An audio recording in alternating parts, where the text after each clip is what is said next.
రాజకీయ చదరంగంలో ఎన్నో ఎత్తులు పై ఎత్తులు ఉంటాయి. గెలుపు కోసం, అధికారం కోసం ఎన్నో రకాల వ్యూహాలు రచిస్తూ ఉంటారు. ఈ క్రమంలో కొందరు విశ్వసనీయత, విధేయతకు పెద్దపీట వేస్తూ తమ రాజకీయాన్ని కొనసాగిస్తూ ఉంటారు.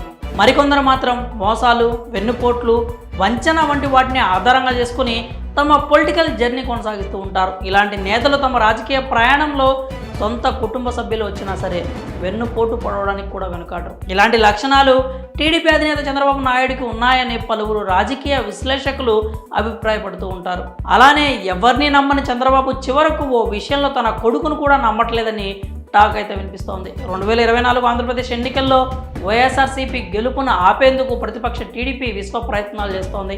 ఈ క్రమంలోనే టీడీపీ అధ్యక్షుడు నారా చంద్రబాబు నాయుడు, ఆయన తనయుడు లోకేష్ వివిధ కార్యక్రమాలతో రాష్ట్ర వ్యాప్తంగా సభలు నిర్వహిస్తున్నారు. ఈ క్రమంలో ఎవరికి వారే అభ్యర్థులను పరోక్షంగా ప్రకటిస్తూ వచ్చారు. ముఖ్యంగా నారా లోకేష్ యువగళం పాదయాత్ర సమయంలో పలువురకు టికెట్లు మీకే అంటూ భరోసా కల్పించాడు.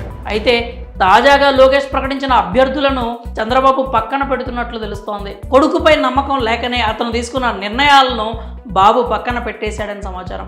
ఉదాహరణకు రాయలసీమలోనే ప్రొద్దుటూరు విషయానికి వస్తే ఇక్కడ టీడీపీ ఇన్ఛార్జ్ జీవి ప్రవీణ్ రెడ్డి అభ్యర్థిత్వంపై పరోక్షంగా లోకేష్ సంకేతాలు ఇచ్చారు. అలాగే ఒక కేసు విషయంలో జైల్లో ఉన్న ప్రవీణ్ను పరామర్శించడానికి వెళ్లిన సందర్భంగా తమ పార్టీ ప్రొద్దుటూరు అభ్యర్థి ప్రవీణ్ రెడ్డి అని లోకేష్ మీడియా సమక్షంలో ప్రకటించారు.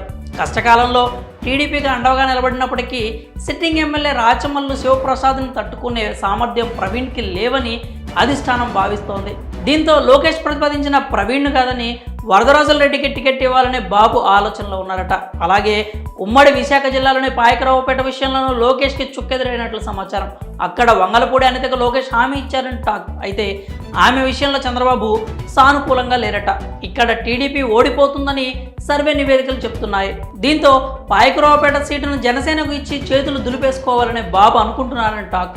నంద్యాల జిల్లా ఆళ్లగడ్డ టికెట్ను మాజీ మంత్రి భూమా అఖిలప్రియకు ఇవ్వాలనేది లోకేష్ అభిప్రాయం. అయితే ఆమెకు టికెట్ ఇస్తే ఓడిపోతామని బాబు భావిస్తున్నారని సమాచారం. ఇలా రాష్ట్ర వ్యాప్తంగా లోకేష్ తనకు నచ్చిన వారికి టికెట్లు ఇప్పించే పరిస్థితి కనిపించడం లేదనే అభిప్రాయాలు అయితే గట్టిగానే వ్యక్తమవుతున్నాయి. లోకేష్పై నమ్మకం లేకనే చంద్రబాబు ఇలా నిర్ణయాలు మారుస్తున్నారని రాజకీయ విశ్లేషకులు చెబుతున్నారు. మొత్తంగా కొడుక్కి కూడా చంద్రబాబు నాయుడు వెన్నుపోటు పొడుస్తున్నారనే వాదనలు వినిపిస్తున్నాయి. మరి దీనిపై మీరేమనుకుంటున్నారో మీ అభిప్రాయాలని కామెంట్స్ రూపంలో తెలియజేయండి.